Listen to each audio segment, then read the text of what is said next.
Today on the Story Geeks podcast, we're digging into the DCEU. What's up, Story Geeks? It's Jay. And Daryl. Is this a good shared universe? Is this a shared universe we should be paying attention to? What's cool about this? What's not cool about this? And have fans actually been fair about it? We're going to talk about all of those things on today's podcast. That's right. And joining us to do so is our very good buddy, multiple-time returning guest, Scott Nicewander from NerdSync. Big lover of superheroes, big fan of all of this stuff, which you would know if you've seen anything that he does over on his YouTube channel at NerdSync. And if you haven't, you should head over there and check it out when you're done listening to this podcast. And if you want to hear more thoughts about all of the DC properties, head on over to thestorygeeks.com. We have over 120 podcasts on there. We also have a ton of blog posts from Ashley and Anthony, our bloggers, and they will share their perspectives on this topic as well. You can also find our Aftercast over there, which is amazing. We're going to do a comparison of DC and Marvel with their MCU. And this is a good Aftercast. You're not going to want to miss it because we're not allowing that comparison in the main podcast. So don't miss out on that. For more information and more great content, including today's Aftercast, head on over to thestorygeeks.com. Thanks for listening. The Story Geeks podcast is produced by the Reclamation Society. Let's dig deeper into DC films. All right, today, Story Geeks, we are going to chat about the DCEU. Lots of people with lots of opinions about the DCEU, but only the opinions that matter to us are Scott Nicewander's opinions. Whoa, that's a lot of pressure to put on me. No, it's a pleasure to always have Scott with us. How are you doing, Scott? I am doing fantastic. I just released what will probably be my last video of the year, unless I can crank something out. But so I'm just kind of soaking in the holiday spirit as they're rapidly approaching. Oh, that's a great report. I love people soaking up the holiday spirit. That's phenomenal. Yeah. I think we're gonna get you out of the holiday spirit and get you into the DCEU, which I'm not we're sure going to darken your world a bit. Oh, Yeah. no. I'm not sure that those two things go together, but It's we'll see. immediately once we started recording, my whole world, the saturation turned down by 50%. And I was like, Yeah. oh, it's happening. It's not as right. vibrant as it was 5 minutes ago. Yeah. Daryl has a bunch of really good questions for us, so we're gonna dig deeper into this DCEU thing and see what's going on. Is it DCEU? So DC Extended Universe. Yeah. That's not an official title, is it? No. As I think about it. That's just kind of what we call I believe it. so, yeah. No, this is actually going to be a question that I was going to ask at the start, because I think the official title is The Worlds of DC. Seriously? Yes. I've never heard that before. So Never either. this was something that they announced it a couple months ago. I can't remember where, but yeah, they were like, this is what it is for real. It's called The Worlds of DC. And I think it's just because a lot of their movies are going to be, and I'm sure we'll get into this, but like a lot of their movies are going to be not in the same universe with all the other, like instead of the MCU where it's the one contained universe, this is the worlds of DC, multiple different, actors playing the same characters and different storylines, different worlds here and there, sort of a thing. Yeah. Okay. Well, we'll dive in and talk about it. We have one rule for this discussion, which, Scott, you get a pass. You just broke the rule, but you did it before I said what it was. I didn't even realize it. So it's okay. It's okay. We are going to try to obey one rule during this discussion, and that rule is no Marvel comparisons. Right, we're going to save all of that for our Aftercast, where we'll just do Marvel comparisons. Because that's what everybody always says. They're like, oh, Marvel's way better. It's like, well, that's not even an argument. Like, Yeah. what makes wrong, it better? What don't you like about the Right. DC universe? Right, Like, right. So we're going to try to avoid all MCU comparisons altogether. Until the Aftercast, because there's lots of reasons why I personally believe the DCEU, or the worlds of DC. I think DC is superior in some ways. Not all the ways, but some of the ways, and we'll get into that later. Yeah. So let's start by looking back. Let's look back at what we already have and all the movies they've released so far, and let's talk a bit about those.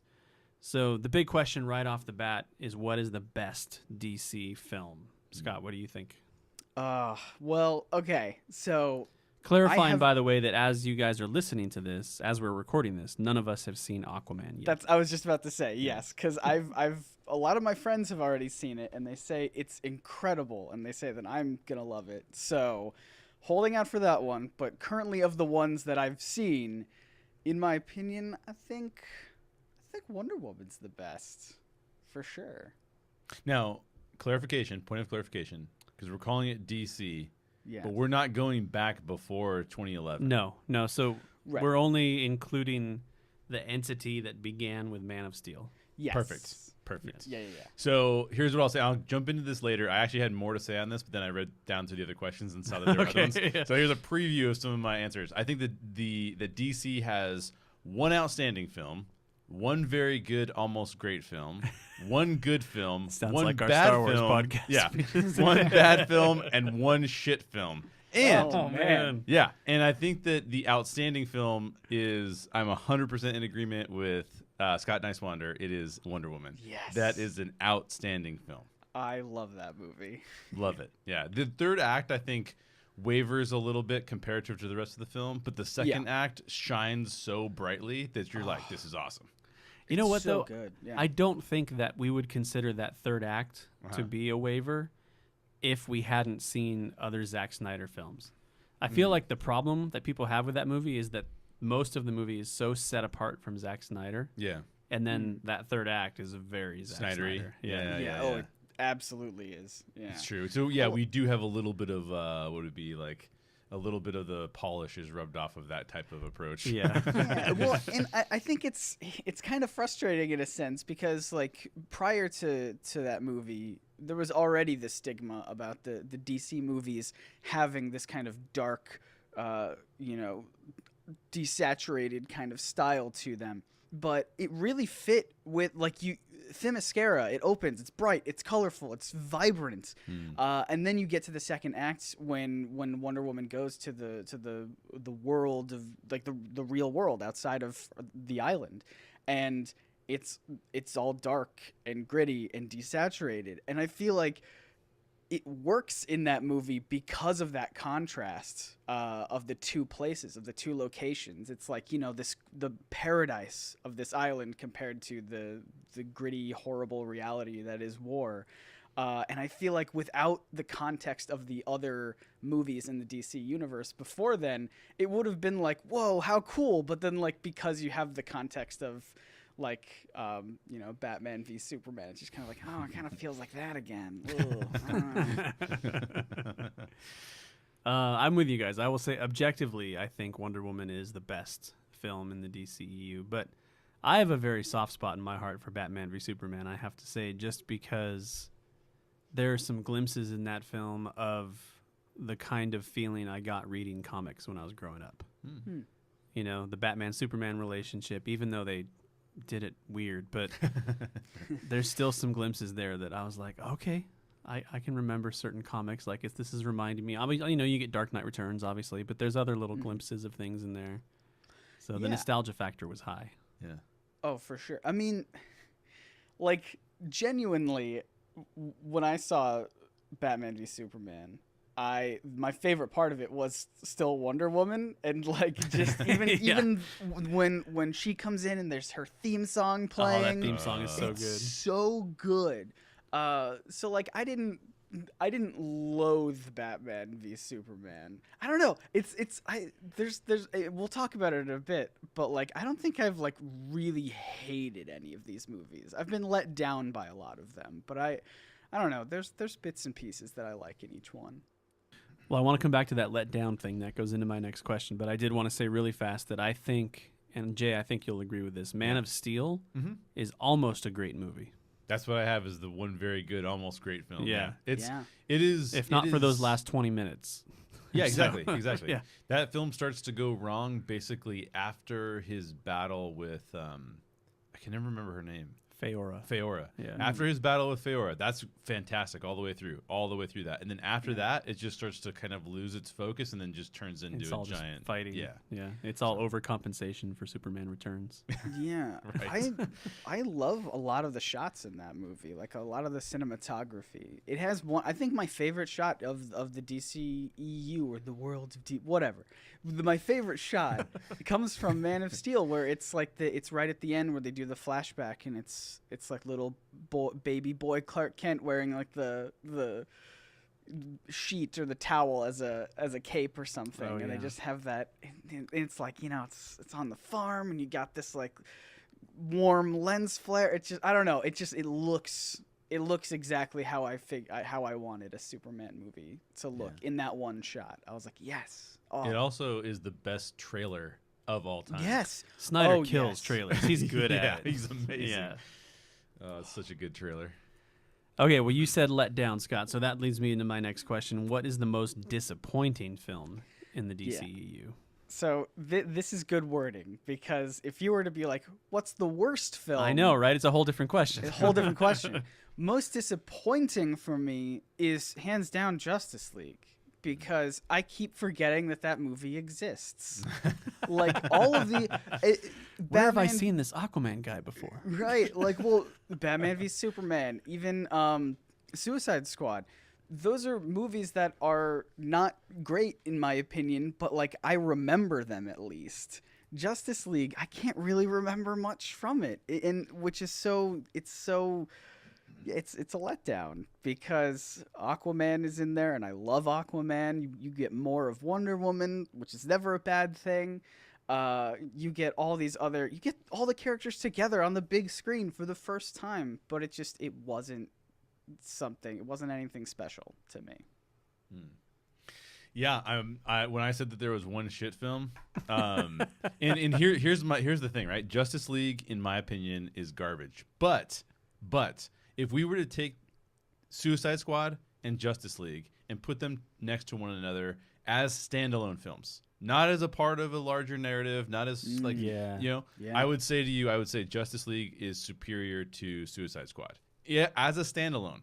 But I have never been so angry having seen a movie and going, actually, you had a vision. Zack Snyder had a vision for what he was trying to accomplish. Yeah. And you basically just said, no, we're not going to do that. And you changed it midstream. You think that I'm an idiot, that I'm not going to understand that you changed it midstream? Yeah. It just doesn't work at all. And so for me, I get so angry at that film for what Warner Brothers decided to do with it, as opposed to just letting Zack Snyder play out his effectively Superman trilogy. Yeah, it definitely is the most disappointing. There's no question about that. I'm not sure. I'm sort of picturing it against Suicide Squad, and I'm trying to figure out which one is worse. Is better. They both have radically disappointing villains. Yeah. Maybe Suicide Squad's villain is a little bit worse. Yeah. I didn't hate Suicide Squad. I didn't either. I didn't hate it either. Okay. No. All right, cool. It's fun to watch. It is. I think it's fun. It's wacky, and I don't know. I enjoyed it. Did it have a ton of problems? Absolutely it did. But yeah, I don't know. That one is not as low on my list as I will say that I didn't hate Justice League. I actually quite enjoy watching Justice League. Yeah, it's disappointing. Yeah, it sucks to have a glimpse of what it could have been and not get that fulfilled. Yeah. But it's still the Justice League in a live-action movie. You have done a really good job of like letting it stand alone as its own thing, and I can't do it. Every time I watch it, I'm like, no, it should have been this way. Why did you do this to me? Because you don't have the nostalgia. You didn't grow up loving. Yeah. Well, I mean, you knew who these characters were, obviously. But I grew up loving Batman and Superman, but not seeing them a lot in the same material. Yeah. Yeah. But yeah, putting objectively, which one is a better film? It's hard to say because they both have good characters. They both have bad characters. Mm-hmm. Like I would say Deadshot and Harley are both really good characters. Yeah. I would say that the way that they're played by the two actors makes them almost great characters. Yeah. Mm-hmm. I would say the difference is the Suicide Squad to me was fun, where Justice League was trying too hard. There would be a couple of chuckles here and there, but it'd be like, oh man, you're trying so hard. Suicide Squad was at least, it was what it was. It didn't even have to. It didn't even have a normal narrative arc because the whole first, what is it? Is it hour that they're introducing characters to you? Yeah. It's just this really long character introduction. It's a music video. Yeah. And that doesn't even come because they have that whole montage of all the different characters.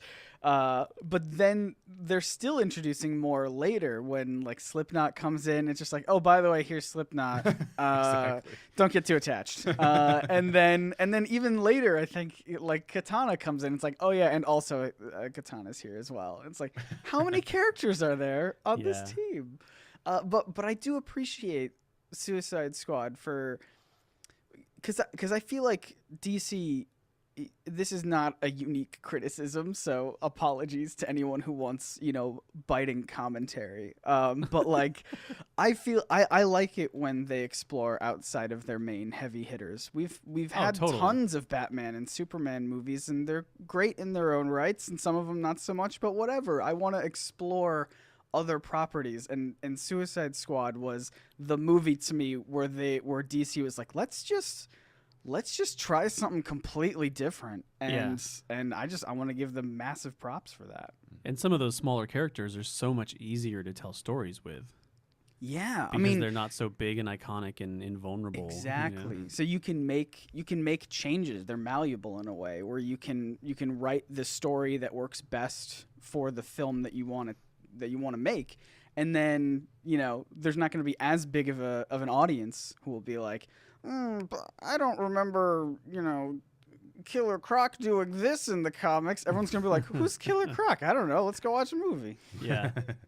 I will say I don't need a Suicide Squad 2. I would like a Deadshot movie with Will Smith. I'd be happy with that.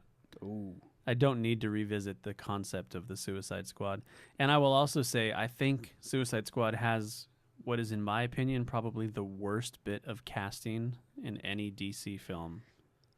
Which is the guy from Altered Carbon. The guy that played Rick Flag, and that was gonna be Tom Hardy. That's the thing that really sucks about it. Is that would have been cool. Tom Hardy was going to play that role, and then The Revenant ran long. The Revenant is a piece of art, so I'm not complaining about that. But still, Viola Davis is another outstanding performance in that film. Yes. Oh, she's perfect in that role. Yeah, she's amazing. Viola Davis is actually, of all the characters in that film, Viola Davis is the one where you're like, yep, don't want to mess with her. Yeah. Especially if you look at all of the other times that Amanda Waller has been portrayed, like in the CW universe or even in animation and stuff like that. Like, they've never gotten it right. And like a previous Green Lantern movie that some people made me watch. Exactly. Yeah, that some people made me watch. Hey, that wasn't your first time viewing it, so I'm not going to take full responsibility for that. That was a fun podcast, by the way. Make It Better Green Lantern. You can go back. How many podcasts ago was that? Maybe 10? Yeah, something 7. Like that. Go check it out. Here's your call to action. That's right. Joel Kinnaman, by the way. Joel Kinnaman, that's the guy. So, no offense to Joel Kinnaman as a performer. I just don't like how he played that particular role. And I knew that Tom Hardy was the original one cast in that role, so when you kind of have that in your head and then you get something else, Tom Hardy's weighing his options. He's like, do I do Suicide Squad or do I do Venom? Nope, reset, dude. Yeah, go be Wolverine. That's not what happened, and I'm glad that's not what happened because wrong choice. Who do you think has the best character arc across the DC films? There's one that I think stands out. I think that despite my vitriol for Justice League, I think this character's arc is still interesting. I think it was like a little bit subverted about how interesting it was going to be, but still great. And that's Superman. Yeah. I think Superman has a really compelling arc. They start out. Here's the thing. Really, we have a trio of Superman films that was bastardized, for lack of a better word.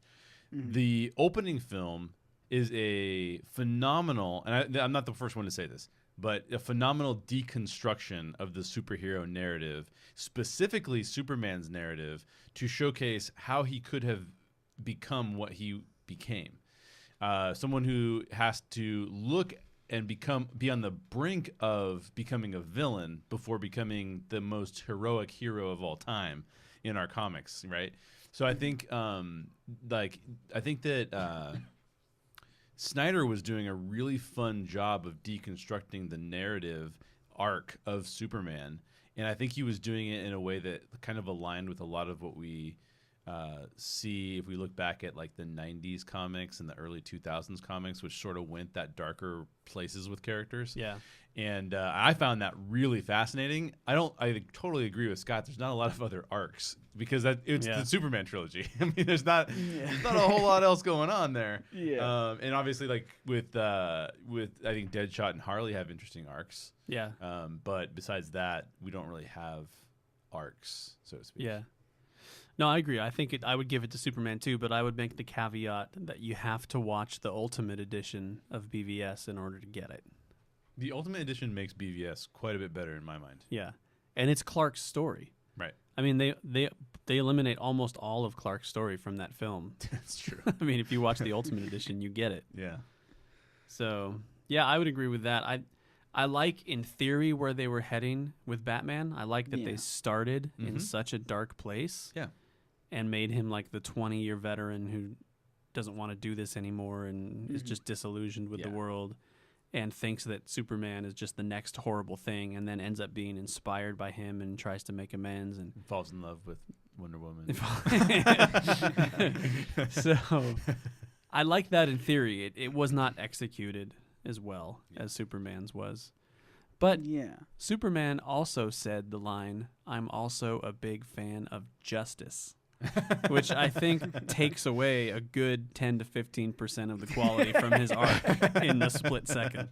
Maybe so. I will say that I will give a nod to Wonder Woman as well. I was going to say. I don't want to skip out on that. But I will say that with Wonder Woman, she's actually played the way that Superman is played in like Superman the movie, which is to say there's no surprises in her arc. Like she's given the challenges we expect her to have. She rises to those challenges. There's not a lot for us to say she's having a crisis of. She has a little bit of a crisis of disbelief, where she realizes that the world is not the way that she thinks that it is. She has a couple of instances of that, but that's more of like a that's really more of a hero's journey, sort of like light and. They're putting Clark and Superman on the heavy arc, and I like that heavy arc with Superman. Yeah, I mean, because Wonder Woman's whole arc, the biggest swings in her arc happen in her own movie, whereas in like Batman v Superman or Justice League, she doesn't really have that many, big points of her arc. It's mostly just, her solo movie. And figuring out that, like, oh, the world must be evil because there are, evil gods, and I'm going to go kill these evil gods and set everything right. Oh, wait, never mind. The world's just bad because people are bad. And, like, I like that. I like that idea, and I like that discovery. But you're right. It's something that was kind of almost expected, which is not bad. It was still great. But, yeah, it wasn't anything like I don't know, heavy or contemplative or anything like that. Yeah, it's hard when a character's flaw is ignorance. You're like, well, I mean, that's not.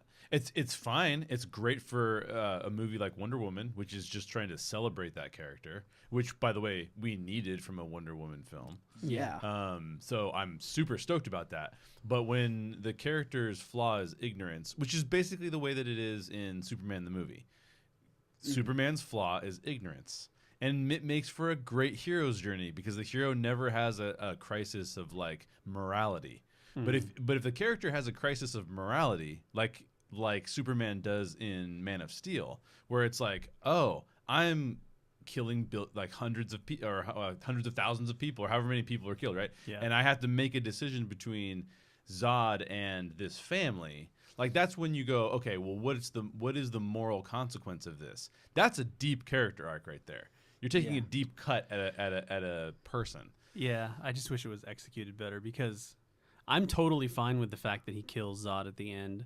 I'm totally fine with darkening him that way so that you can instill that uncrossable line in him for future films. Right. It's just so watered down after we watched him kill countless people for the last 15 to 20 minutes before that happens. Right. You know what I mean? Yeah. And they show him saving a couple of people, and it's like Snyder expected that to appease us. It's like, oh no, everybody's surviving this. Well, It's I'll like, say no, they're not. I agree with you 100%. Well, I agree with you almost 100%, maybe like 90%. The one caveat I will give Snyder the benefit of is that he does address that point in BVS in a way that it is unaddressed for sure in Man of Steel. And you're like, whoa, why are we so concerned about this one family when you've like literally killed millions of people? No, that's totally true, but it needed to be addressed better before he killed Zod. Yeah, in order to strengthen that moment. Totally agree with that. Yeah, absolutely. Okay, one more character question. What do you guys think is the best character adaptation? What do you guys think? Who is the most well-adapted character from the comics? I gotta think back to all the different characters. Can I say Slipknot? He's pretty great. Pretty spot on, I think. Not a whole lot to commit to on that one, so I guess so. When you ask this question, are you asking most accurate, or are you asking for best adaptation based on what they did with it? Okay. Yeah. Because I'll just jump in then, Scott, because I am not as well-versed in comics as either of you guys. But knowing what I know about Aquaman from the comics, I actually really enjoy the broification of Aquaman, and the fact that they've turned him they're actually using an actor who I believe is half Hawaiian. I think he said. Yeah. So the fact that they're taking this and going with a culture that is literally surrounded by water. Right. And making him a that, Pacific Islander. Is a stroke of genius. Stroke of genius. They're using they use the tattoos. They are the way that they've adapted his suit, both in Justice League, but now I think we've seen some previews of what his suit's going to look like in Aquaman. Really, really cool. I mean, I used to think that as a kid. I used to think for a while I thought Aquaman was cool when I was real young, and I'm like, okay, cool, water guy. Then I got to be a teenager, and I'm like, water guy is stupid. But now seeing him now, it's like you can't say he's stupid. He's really cool. Yeah. So I like that adaptation. Yeah, I have to agree. If it's just based off of like, and I'll do two. I'll do like which one I think is like, I don't know, just personally enjoyable, and one that I think they nailed. Just ripped from the comics sort of thing, but. Boy, Aquaman, I was initially skeptical of Jason Momoa, just because, I don't know, it was many, many years ago when he was first announced as Aquaman, and I was like, that's not the Aquaman that I know. But then after watching him and after just becoming such a huge fan, I was like, oh my God, this guy's amazing, and I love him, and now that I'm incredibly excited for the Aquaman movie, and even though some of the things that he says and does are really cheesy and weird, on film, as Aquaman, it's like I can't help but find it so charming, and I'm just like, yeah, this is great. I like this guy. That's cool. Yeah, I agree. I would say I have a character who I think is a 10 as an adaptation. Yeah. And a character that I think is a 9.9 as an adaptation. This is taken from the comic books or adapted from like these are characters from the comic books. Yeah. And you can't really say accurately adapted from the comic books because there's so many different takes and versions of comics. There's no way to say that. So it's a subjective opinion. It's my opinion. So for me, there's one that's a 10 and one that's a 9.9. All right. And the 9.9 is Wonder Woman. Yeah. Yeah. I think it's just fantastic. That's a character that, to be honest, in comics, I was never super interested in. I liked her when she was in the Justice League and when she would pop up, in group stories and stuff. Right. But I've bought very little Wonder Woman comic books in my lifetime, even though Wolfman and Perez worked on it for a long time. You'd think I would be reading it, but it was just never my character, and I loved that character in the movie so much. Yeah. But my favorite, and I would say this might be my favorite adaptation of any character from comic books. I just love it so much, and I think it's going to surprise you. Yeah. Do you want to guess? You want to try to guess? Do you want me to guess what you're gonna say? Yeah. Ooh, I have a guess. Yeah, but you it's have a really guess. I have a guess, but it's really just because I want it to be a controversial opinion. Okay. I want it to be Lex Luthor. No. Dude, that would be hilarious. I don't if think Daryl said that. anybody has done Lex Luthor well yet.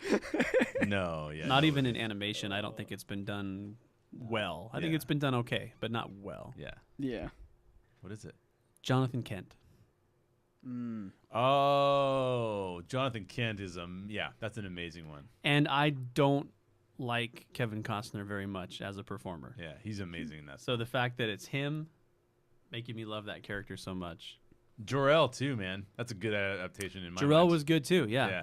But Jonathan Kent, I'm like, so many times in so many things you see, Jonathan Kent is the character who has impact because he dies. Yeah, like, yeah. You sacrifice him in order to push the character forward. Right. And he's always like just a nice guy. Yeah. You know, like Yeah, and it's not like it's been done horribly in Yeah. the past. The guy that played him in Superman the movie did a fine job, and Yeah. even John Schneider on Martha, I Smallville. don't know we're gonna be able to keep Yeah. this kid, you know. Even John Schneider in all of his Dukes Yeah. of Hazzardiness did a good job on Smallville and stuff. I loved him, honestly. Yeah. He's who I always picture as Jonathan Kent. Costner's performance and Snyder's version captures the gravity that I feel like Jonathan Kent should have and turns him into the kind of respect demanding character that he should be in order to produce a son who could handle having the mantle of Superman on his shoulders. Yeah.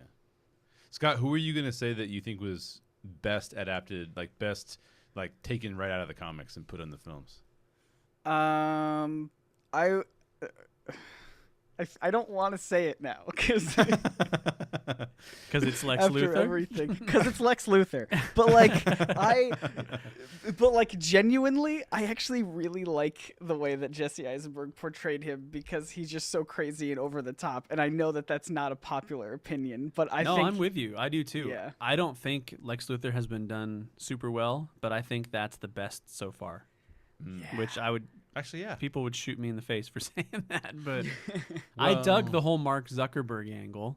I did too. I liked that, and again, this is me putting some fan theory on it, but I liked that it was a little bit gray to where he may not actually be the real Lex Luthor. His father might be the real Lex Luthor. I still contend that is got to be true. I've never heard that theory before. Yeah. That's interesting. There was well, even especially an article. in BVS, he refers to Daddy so much, Yep, and yep. yeah. There was actually an article, I think it was on MTV, that talked about how. So it's basically gospel. yeah, right, yeah, exactly. pretty much. Because they're the best of all. No, that they talked about that there was quite a bit of theory going around that Alexander Luthor was the son of actually Lex Luthor. Yeah. But it's crazy because if you go back and try to find that stuff, like it's stricken from the record, dude. Like Yeah. I don't know what happened. I don't know what Warner Brothers was trying to pull, but they decided that that was not going to be the case, and they took all of it out. So I don't know what was That's going on. interesting. Yeah. Oh, the intrigue. Yeah, yeah, That's my favorite fan theory that yeah. I'm gonna keep holding on to. I think that the DC characters, because as we're talking about this, I'm thinking through each of the different characters. I think the adaptations, for the most part, are phenomenal, and I actually like that they take from some fairly controversial comic inspiration, as opposed to just giving you like what you expect to see on film because you've seen it over and over again. I'm like, no, don't do that. Like, it's not fun. Like, it's more fun to see what they're actually doing. I like it. Yeah, totally. Yeah. I do, on some level, appreciate that a lot of the acting choices and a lot of the story choices for these movies aren't necessarily playing it safe. So, like, and I give them credit for that to an extent, you know? Like, I'm just like, yeah, okay, cool. This is a different kind of Joker than what we've seen before. This is a different kind of Lex Luthor than what we've seen before. This is a different kind of, like, you know, Superman, Batman story than we've seen before. So, like, you know, kudos to that.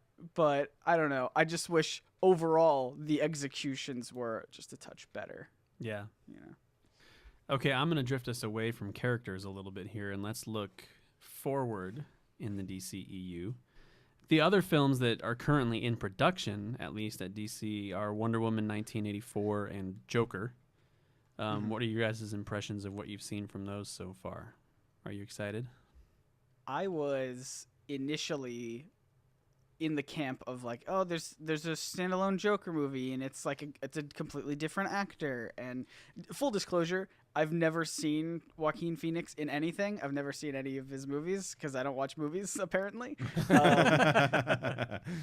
But like, and I've had the opportunity, but now I'm in so deep that I just kind of like saying like, nope, I've never seen him in anything, and maybe Joker will be the first one. But I was super skeptical, and I was like, there's no point, there's no reason, why are they even doing this? But then when they released that kind of like test footage teaser thing, I was like, whoa, I really like the tone of this. It's so different and so weird and so interesting that I immediately became on board for this movie. I'm exactly in the same spot as you, except that I had seen Joaquin Phoenix in lots of movies and really, really dislike him, except for probably one film, which was Signs. I really liked him in Signs, but other than that, he bugs me. He comes across as sort of like the pretentious actor, which bugs me, and you know, he's kind of got that sort of oh my gosh, how do you forget the name of the most famous wacky comedian that Jim Carrey played? Andy Kaufman. Andy Kaufman. Oh my gosh. Yeah. My brain is broken. He's kind of got that Andy Kaufman vibe, but almost like it's forced. Like, Yeah. I don't know. He's just always rubbed me the wrong way. But I'm right there with you, Scott. When that test footage came out, I was like, well, that's fantastic. Yeah. I'm super on board with both Wonder Woman 1984, and Joker. I think that they both look really interesting. I think by setting Wonder Woman 1984 in the 80s, it gives it that little extra edge that seems like it's added fun. Yeah. And I just, given what Patty Jenkins has done, and given what what Gal Gadot gave us with Wonder Woman the first time around, it'd be almost impossible for me not to be excited. Yeah. You know? Oh yeah. My favorite thing about it is how they just straight up blew the reveal that Steve Trevor is in it. Yeah. Because we all knew, you know? Right, it's like, right. why keep that quiet? Just blow it and let it out there. We know. I mean, the chemistry between the two of them in the first movie was just electric. It was so good that it would be a mistake not to bring him back, even just for a little bit. Yeah. And yeah, I'm so excited for this movie. I love the time jump to the 80s. It's such a big time jump too, because like I was expecting them to maybe go a couple years, like maybe a decade or two, but they're just like, nope. How about like How about 40 50 years? plus years? Yeah, like it's crazy, and it's like, oh, okay, neat. But yeah, I mean, seeing all the different like just that era, I feel like that's just going to be a really interesting place to set a superhero, like a Wonder Woman movie. That sounds cool. Again, it just like falls under the umbrella of that just looks and sounds interesting. I'm on board. Let's see how it turns out. Yeah. And I love that they didn't just default to modern day. Yeah, totally. Because it feels like a lot of these types of things might have done that. Like, okay, we gave you the origin, now let's see her today. Yeah. You know? Yeah. But there's like this whole decades span in between, and it's like, no, let's look there first. I love that. There's so many stories that are in there, and I'm glad that they're diving into that well and just saying like, you know what? Before she showed up in Batman v Superman, you know, what else happened? Yeah. Let's explore that. I also love the fact that Batman v Superman, Man of Steel, that was Zack Snyder exploring what happens when you put one of these superheroes in the modern day, when we're all skeptics now, instead of in the 50s and 60s where it's kind of like, we accept anything. That's at least our perception of the 50s and 60s, right? Mm-hmm. But so them saying, yeah, we've already seen that, so we're just going to go ahead and put her in the 80s, like, that's brilliant. Yeah.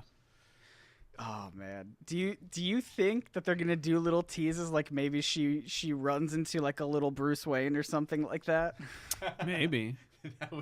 That'd be really funny, actually. I would love to see her, because I guess if you go back into Wonder Woman's canon over the years and all the comics and stuff like that, I think you're gonna find a lot of villains that we have no idea about nowadays. Yeah, true. A lot of misfires that they just set aside and haven't gone back to. Yeah. It would be fun to have some little Easter eggs like that, like some of those characters that people thought were cool in the 80s but don't anymore. You know? And Kristen Wiig is still signed up as Cheetah. Yes, Yeah, I which was is just about super to say. exciting. Yeah. I love her, and I'm so excited to what she could bring to that role, especially because, like, the thing that separates Wonder Woman out from a lot of the other superheroes of the time, like when she first came out in the 40s, was that, you know, Batman and Superman would beat people up, sometimes kill them if you're early Golden Age Batman, or just immediately, like, take them to jail or whatever. But Wonder Woman, what she would do, especially with characters like Cheetah or anyone else, like villains that she would face, is she would, like, try to help them, try to make them not be a villain anymore. And I think that would be such a fun angle to take with this movie, is not just like, oh, here's a villain you have to stop and defeat and, you know, whatever, but it's more just like, let me help you, let me see what I can do to try and make it so you don't have to be a villain anymore. And I think that would just make, it's what made Wonder Woman stand out back in the day. I think it would be fun to see modern day, something like that. Yeah, totally. This might be a controversial opinion because I love Kristen Wiig as well. I think that Kristen Wiig is a phenomenal actress and doesn't need to rely on comedy to be a phenomenal actress. And so I kind of hope that she does not go comedic with the role. Yeah, I agree. It would be nice to see her, the comedic side of her, only come through as a way of sort of unhinging the character, you know? Exactly. Yeah. That would be good. Let me rifle through a list of other films that Warner Brothers has in development for DC. Okay, can I just say really quickly, when you sent this list over, I was like, are you sure? Are you sure all of these are happening? No, I'm not sure all of these are happening. I'm sure that these are all in development with air quotes flying high. Yeah, huge air quotes. Yes. So here's the list. The Batman, Cyborg, Birds of Prey. I don't know why I'm counting my fingers off. I'm going to run out of fingers. The Batman, Cyborg, Birds of Prey, Suicide Squad 2, The Flash, Batgirl, Nightwing, Justice League Dark, Deathstroke, Black Adam, Lobo. At this point, Jay's like, I don't even know who these people are anymore. The New Gods. Throw me under the bus. I know these people. Okay, good. Gotham City Sirens, Supergirl, and not one, but two more Joker-centric films, including one with Jared Leto and one that is essentially a Joker and Harley rom-com. See, I knew all of them until you said Joker, and I don't know who that character is. Have they ever done him on film so. before? No, Never. not yet. Oh, man. Obviously, not all of these are going to get made because not all of the films that we heard about up until now got made. Warner Brothers obviously likes to sort of shoot their mouth off a little bit about what might be coming in the future. Test the water, so to speak. And not live up to it too well. But which of these do you guys think they actually should make? Which of these would you actually want to see? I would love to see Birds of Prey. I think that one might be the closest to a reality out of any of these. I think so, too. Because they've actually done some casting. Oh. Yes. Yeah. That's right. They have. I forgot about that. Yeah. So that makes me even more excited for it. Yeah, I don't know. I like the idea of, because DC's tried to do teams twice now with Justice League and Suicide Squad, and neither one of those really like knocked it out of the park. But like trying again, and hopefully with a threat that isn't going to be world ending, because that was like my biggest issue with Suicide Squad is these are not characters who are fit to like save the world. Yeah. Why are you calling on them? But like, yeah, again, like keep it kind of low to the ground sort of a threat, and bring in some really interesting side characters who we've never seen on screen before. I think that would be super cool. And Suicide Squad continued the very strange trend of visualizing the end of the world with glowing debris floating around in a circle in the sky. Yeah, particularly Like, around a beams laser. of light. Yeah, exactly. in the sky. What should we do with this end scene, guys? I've got it. Wait a second. Halo of garbage. That's right. Giant laser beam. Yes. Where have I seen that before? Never. So I'll go through them really quick. I'm in for the Batman. I'm not sure about Matt Cyborg. Reeves. Yeah. Matt Reeves is making the Batman. Yeah. I'm in for anything Matt Reeves does. Yeah, totally. Yeah. Not sure about Cyborg. Super not down heard for of the Birds of Cyborg Prey. one. I hadn't heard of the Cyborg one either. Yeah. Yeah. Well, crazy. and that's one of the ones that's kind of hung on a little bit. You know, when they had Justice League coming out, they had plotted every member of the Justice League's right. films out. Flash's was going to be Flashpoint, which Oh, they've yeah. since That's right. thrown that out and said, no, it's just a Flash movie. Yeah. Yeah, I Anyway. feel like that'd be too confusing for the very first Flash movie. Yeah. So I'm super down for Birds of Prey.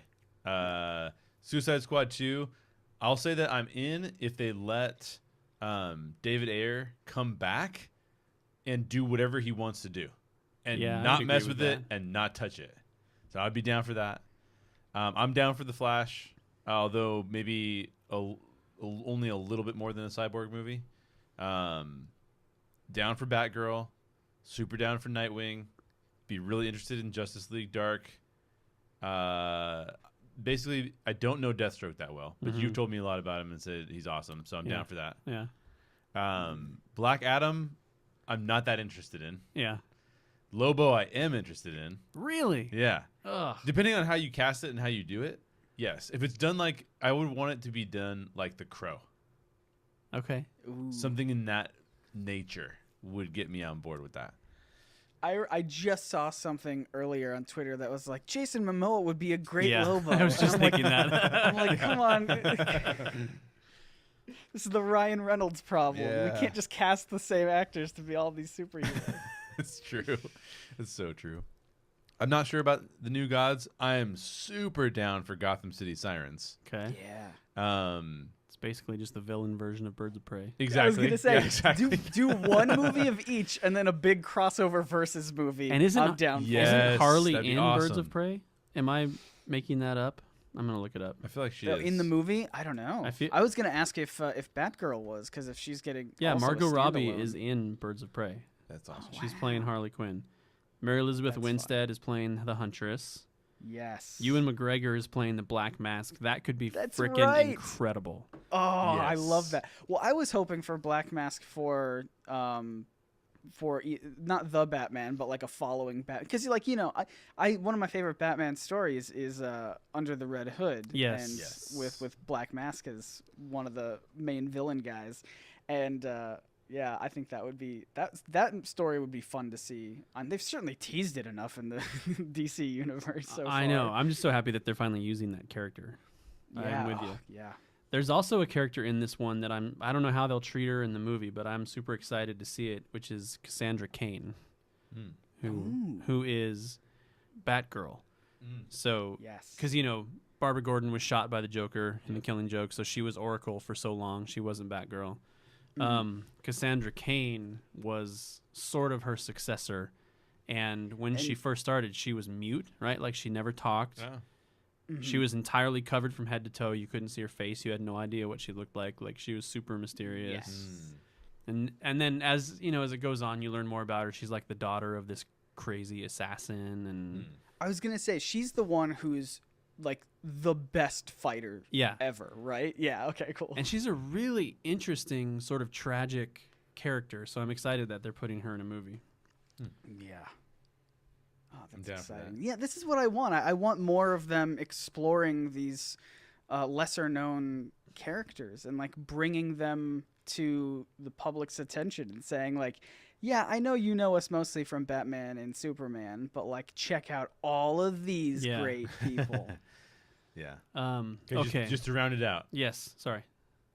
I'm only down for a Jared Leto Joker movie if he writes, directs, and stars in it. I want to give him as much control of that give as And 30 possible. everything. Seconds to Mars does the soundtrack. Yes, exactly. Only because I feel like he's going to be committed to whatever he does because he's super committed to whatever he does. And he's awesome Yeah. when he's committed to it in a way that makes sense for the film. But I don't want anyone else messing around with it. It's like, dude, the guy's super committed. Just let him do it. Let him do whatever he wants. That would be interesting. Yeah. That would be so interesting if they were just like, here's a lot of money. Just it doesn't have to be a lot of money, but like here's some money. Go and make a Joker movie. Come see us when it's done, and then we'll That'd be we'll awesome. promote it. That'd be I would awesome. love that. Are you kidding Yeah, me? it'd be the best. Anyways, then the last one, the rom-com, the Joker Harley rom-com, I'm so not in for that. Yeah. That's the last thing I want to see. Yeah. It doesn't sound interesting to me so at all. weird. Yeah, super weird. Like, if they play it like a straight rom-com, then I'm like, I don't get it. It's not for me. Right. But, like, if it was supposed to be, like, some sort of weird, like, thriller psychological twist on a rom-com, then, like, maybe I could get into that. But I don't know. Like, just if it's just like here's a rom-com, but with Joker and Harley, I feel like that's the last thing I want is to be like, yeah, the abusive relationship between Joker and Harley, it's totally normal, just a typical rom-com couple. Exactly. Yeah. That's the best way of describing it. Okay, let me rifle through real quick. Okay. I already said the Batman, I'm way in for that. Handing Matt Reeves the Batman makes me so happy. My biggest hope for it is that it has absolutely nothing to do with anything that's come before. Right. I don't want Ben Affleck anywhere near it. I want... And not that I don't like Ben Affleck as Batman. I do. He can show up again as Batman somewhere else. That's fine. I want Matt Reeves... It's the worlds of DC. Exactly. As we've discussed. Multiverse, right? Yeah, that's right. That's right. I want Matt Reeves to have complete control over this film because that's when he does his best work. Cyborg, don't care. Birds of Prey, I agree. I'm excited about that.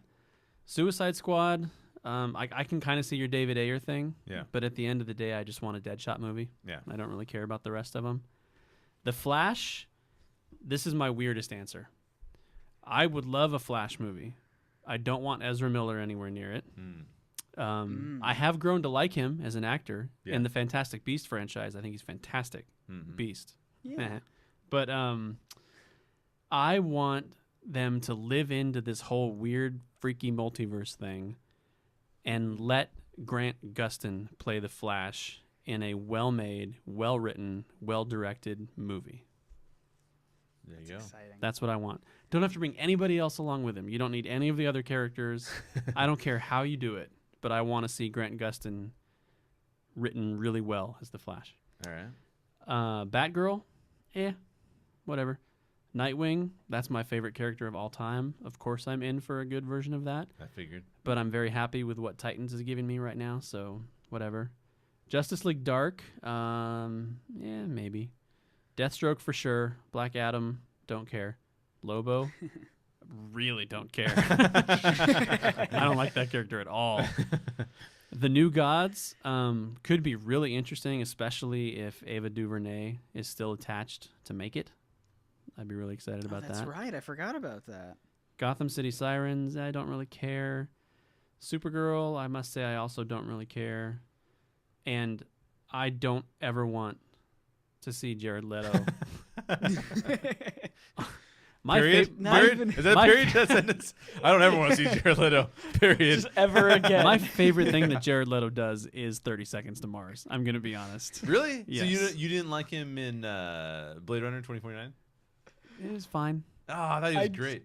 I thought you were going to say my favorite thing Jared Leto does is when he's not in things. Well, I almost said my favorite thing Jared Leto did is get all bloodied up and got his ass kicked in Fight Club. I mean, Oh, I forgot that was entertaining. I forgot he was in that, yeah. That's fair. But I don't know. He rubs me the wrong way.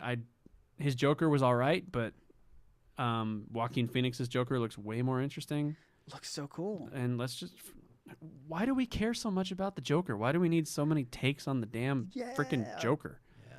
Like, if they want it, because, like, there's that rumor or whatever where they're just like, oh, they're setting up the 3 Jokers thing, just like from the comics. But it's like, that is such a casual moviegoers aren't going to care about that. right. They're going to be way more confused about that than anything. And that's barely come to fruition in the comics, too. Right, Like, it's too. only an It's idea. such a They're new not even development. using it. Yeah.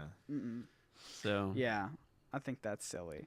If I had to run through the list really quickly, I would say I'm also super excited for a Batman movie that, like, is good again. I would like that, please. Cyborg, didn't really care too much about him in Justice League.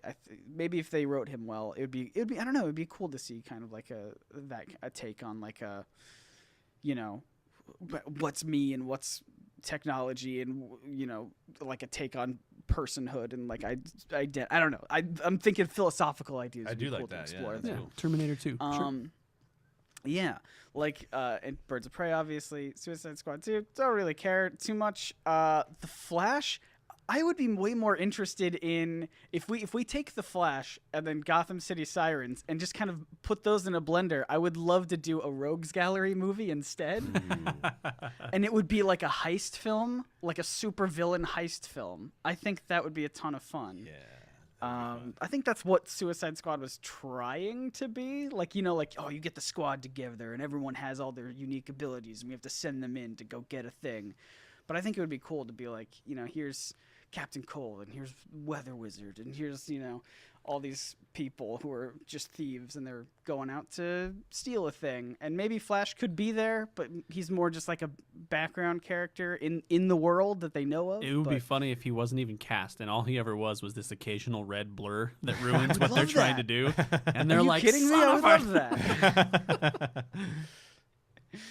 Yeah, Batgirl, I'd much rather see her on a team, Birds of Prey style. Nightwing, sure. Justice League Dark, I feel like is that still? I remember hearing about that ages ago. Is that's still clinging on?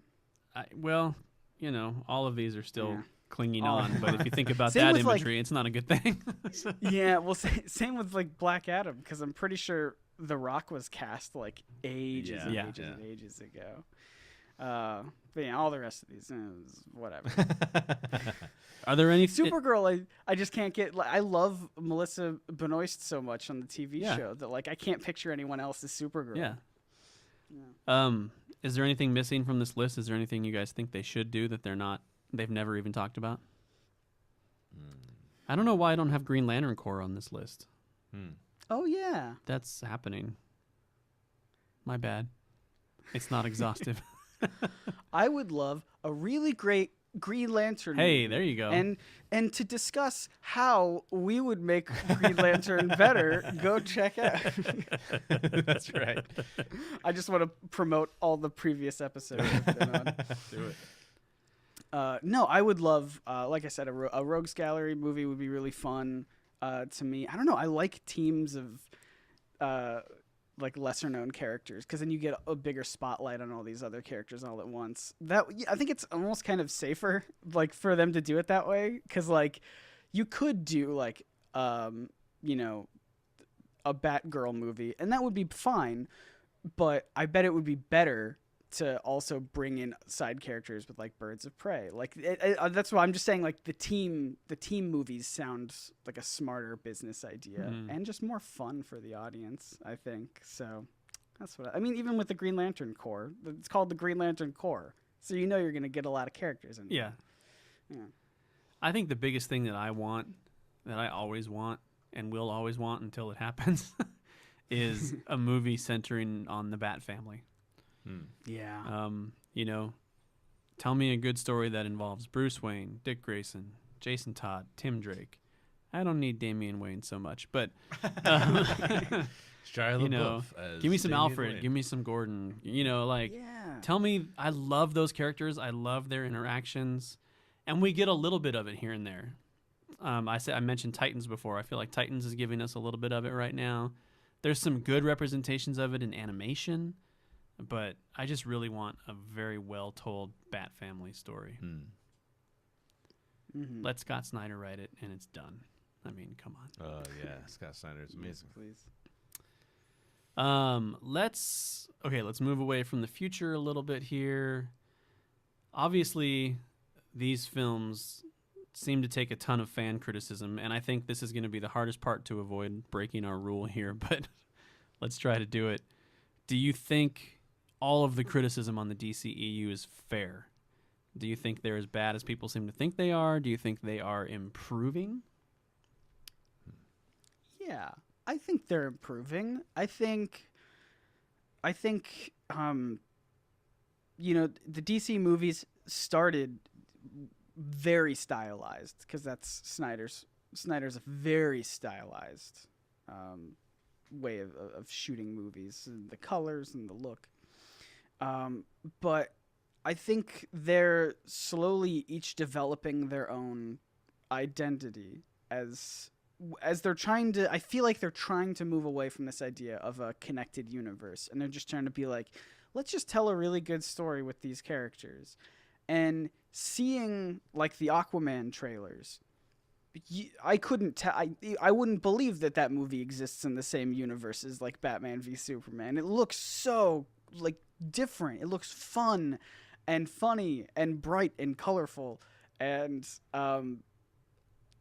so I think that they're taking a lot of the criticisms to heart and trying to be like, okay, well, let's change this up. Let's do this differently. Let's give more creative freedom to the people who are actually telling these stories, and not just try and, shove everything into one big overarching story sort of a thing. But yeah, I think they're improving. I hope they're I'm still holding my breath on whether or not they're improving. I don't know that for a fact, but I will say this. I think that the fans have been fair in their criticism, but I think the fans have been criticizing the wrong things. I think that generally speaking, when fans get upset, they have a very strong emotional response, and they look for logical reasons without being storytellers for why they would be having this emotional response. But because they're not storytellers, they don't understand what DC has been doing in the stories that upset them. So instead, they go, well, it's like I've worked with so many graphic designers over the years. Everyone thinks they can be a graphic designer, right? But there are people trained to do graphic design. So when a person who doesn't know graphic design talks to a graphic designer and says, well, no, this isn't right, or no, this isn't right, a graphic designer can sit there and go like, well, I don't know what you're describing, but you're not describing the design. You're describing something else. Yeah. That's what I feel like is going on with the DC fans, or even the DC non-fans, and the way that they critique movies. I don't think it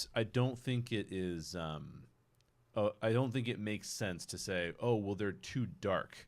Well, no, because you loved the Nolan trilogy, which was the darkest films that we've seen. Yeah. A lot of people love The Crow. That's super dark. So a lot of the criticisms that are given to the DC, I actually think are not the appropriate criticisms of DC. The reality with DC is they have not been consistent with narratives that make sense all the way through the films. Mm-hmm. And that's the problem. You can't, so you talked about it already. Man of Steel is phenomenal until what happens? Until there are logical fallacies to the storytelling that you go, I left that movie feeling odd. And why did you feel odd? Well, you felt odd because there was this giant superhero battle and then this very intimate moment where Superman makes a choice. And you're like, but wait a second, I feel odd about that. So I must not like God battles. No, guess what? That's not what you don't like. You don't like the way that the story unfolded. Exactly. So I think that the problem has been with the criticisms is that people have grasped onto things that were different from other films and went, oh, that must be what I don't like. It's different from that film. And that's what I think is the problem. Yeah. I mean, they're definitely, none of them are perfect. Some of them are closer than others. Yeah. Wonder Woman's close. Yeah. None of them are perfect, and some of them are vastly far away from perfect. Right. Yeah. But I really think that they would get more of a fair shake if we could eliminate one word from the English language. Yeah. And that word is definitive. Because everybody is looking for their definitive version of their character. Yeah. And that is an impossible target. Yeah. First of all, it's different for everybody. Yeah. There's 1,000 versions in the comic books. Yeah. And I'm just like, why can't we embrace versioning in our films like we embrace it in our comics? Right. Nobody. That's what makes. Sorry. Yeah, and I mean, nobody read Sean Murphy's Batman White Knight and thought, oh, that's not my Batman. That's stupid. They thought, that's awesome. That's a great story. Totally different take. I love it. Right. Why can't we look at a movie that way? Yeah. That's what's so. That's kind of like the big point that I feel like maybe it's just me, but I feel like I'm getting the same vibe from you guys as well, is like exploring beyond like characters beyond what they've already given us a bunch of. Because like Batman is great and I love Batman, but there are so many people who will always complain about like, this isn't the Batman that I know. And like, we had the Lego Batman movie like last year, and that was a great Batman movie. Like, Adam West's Batman is amazing, and there's so many different versions in the comics and cartoons and, you know, TV shows. And I like the idea of them exploring other characters that haven't had their time in the spotlight yet, because then you allow the writers and directors and creative people to carve out their own path with these characters and say, like, the public consciousness isn't quite aware of this character yet, but we're going to do something fun, and we're going to just make something that we want to make, and if it resonates with people, then great, and if it doesn't, then whatever. And I think you're allowed to get away with a lot more liberties when people don't know, like when people aren't like super attached to 75 plus years of Superman or something like that. You know, if they're just like, oh, who's this character? I think I just saw the other day that they were trying to do like a Plastic Man movie too. So it's just like, can you imagine doing that sort of a thing? Who said? Ben Schwartz said he wanted to be in that. Oh my God, I would love Ben Schwartz's Plastic Man. Amazing. Are you kidding me? And I would want him to improv the majority of that movie.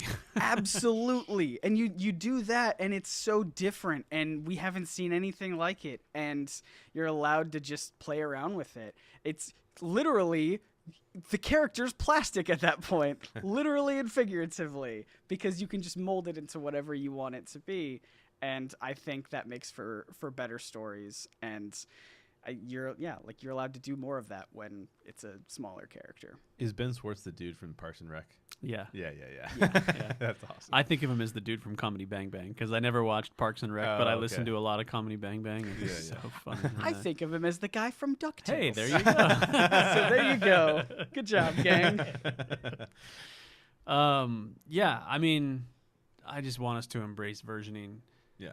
You know, we can criticize films all our life. We've been criticizing films forever. That's fine. Like, people make a living doing that. That's not a problem. You can do that. Yeah. But stop expecting some person who you've never met to magically stumble upon to your perfect vision of a comic book that you've spent your whole life reading. Well, besides, it's just not going to happen. We will buy into any version of something if it serves the narrative that the storytellers are trying to tell, and it's a good, strong narrative. Yeah. If the storytellers give us a reason why the thing is there and why it's supposed to be there, everyone goes along with it. The only time that happens is when you subvert your own narrative by doing something that throws everybody off with the story. And I know that we're going to get into that in the aftercast, because when we start comparing this to other film, other producers of films. I can't imagine what we could possibly compare it to. What could we compare it to? I think that, then we'll start to see what some of those things look like and why they're subverting their narratives. Mm-hmm. Well, then I think that's where we should go. To me, that sounds like a good spot to wrap this up. Yeah, sounds good to me. And say, if you guys want to hear us compare this to some other franchise, we'll try and think of one before we do the aftercast. Yeah. Mm-hmm. Then go listen to the aftercast. Terminator. Fast and the Furious. Yeah. Ooh, yes, please. Well, that's it for today's show. Special thanks to Scott Nicewander for joining us today. As we said earlier, please head on over to YouTube, search for NerdSync, and check out what Scott is doing. If you love superheroes, he is producing great content for you. Yeah, and then also head over to thestorygeeks.com. You do not want to miss our Aftercast, because you can't talk about DC without talking about what the MCU is also doing. Well, you can. We just did it. But you got to go the extra step of comparing them. That's right. Yep, and if you support us on Patreon, not only do you get access to that Aftercast, but you get all of our past ones, all of our future ones. It's always a fun thing because we take a different angle on things in that show, and you don't get it anywhere else. So for more information on that and all of our other premium content, head over to thestorygeeks.com. If you enjoyed today's show or any of the Story Geeks podcasts, please share our show with a geek friend. Thanks for listening, and as always, question everything in your favorite geek stories. And always seek the truth.